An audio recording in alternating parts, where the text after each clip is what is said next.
তুমি এখানে কি করছো? আমি এখানে রান্না দেখছো? বেশি সময় নিয়ে ভাজতে হয়। বন্ধুরা, আমার চ্যানেলে সকলকে স্বাগত।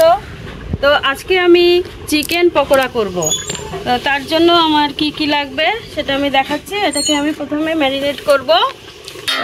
আমি বাজার থেকে 1 কিলোর মতো মাংস এনেছিলাম, তার থেকে 5-6 পিস সলিড মাংস আমি রেখে দিয়েছি। এবার সেটাকে আমি কুচি কুচি করে কেটেছি, কুচি কুচি করে কেটে আমি ধুয়ে রেখেছি। এবার এটাকে একটা পাত্রে আমি রাখছি।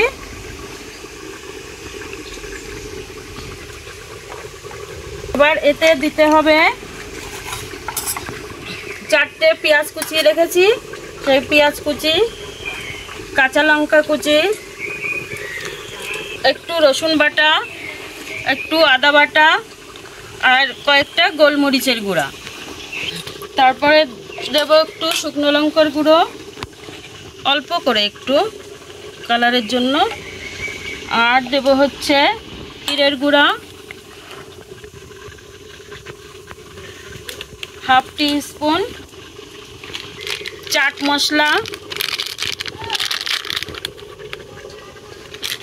চামচ মতো, চালের গুঁড়ো 150 দেব, 100 গ্রাম মতো চালের গুঁড়ো।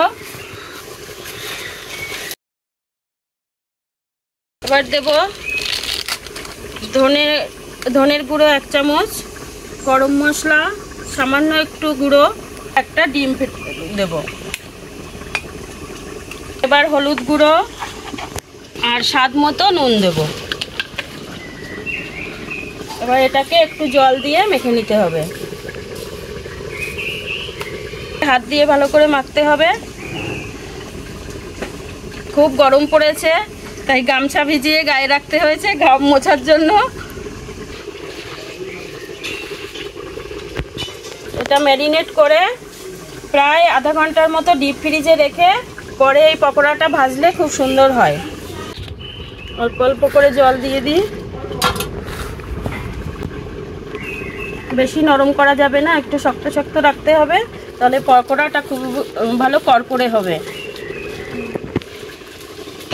একটু বেশি সময় নিয়ে ভাজতে হয়, ধীরে ধীরে জাল দিয়ে। পাশে উনানে আমার রান্না হচ্ছে। তুমি এখানে কি করছো? আমি এখানে রান্না দেখছো?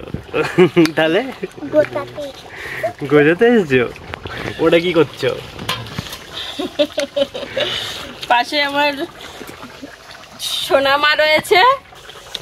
হয়ে গেছে ম্যারিনেট করা। এবার এটাকে আধা ঘন্টা ডিপ ফ্রিজে রেখে দেবো, তারপর ফ্রাই করব।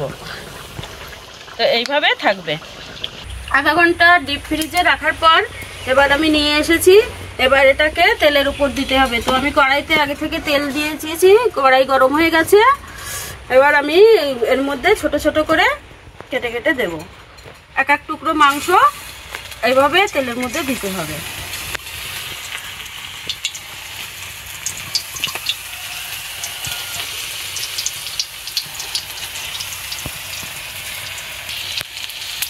টুকরো টুকরো মাংস, তাই একটু বেশি সময় ধরে ভাজতে হবে, ধীরে ধীরে জাল দিয়ে। এটা দিয়ে আস্তে আস্তে করে নেড়ে চেড়ে দিতে হবে।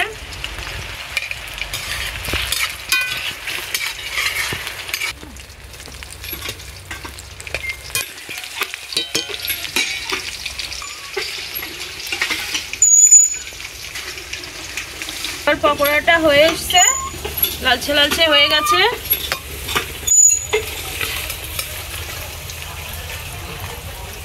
ভেতরে কাঁচা নেই, এবার তুলে ফেলে।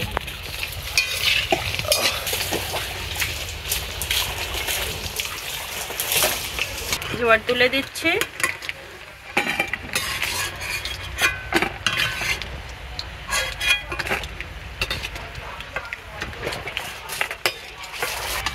এবার বাকিটা দিয়ে দিই।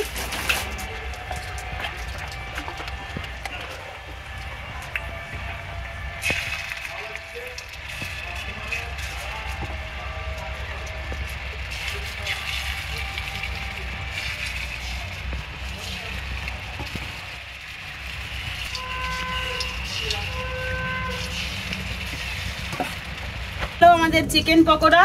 তো বিকেলের জলখাবার তৈরি।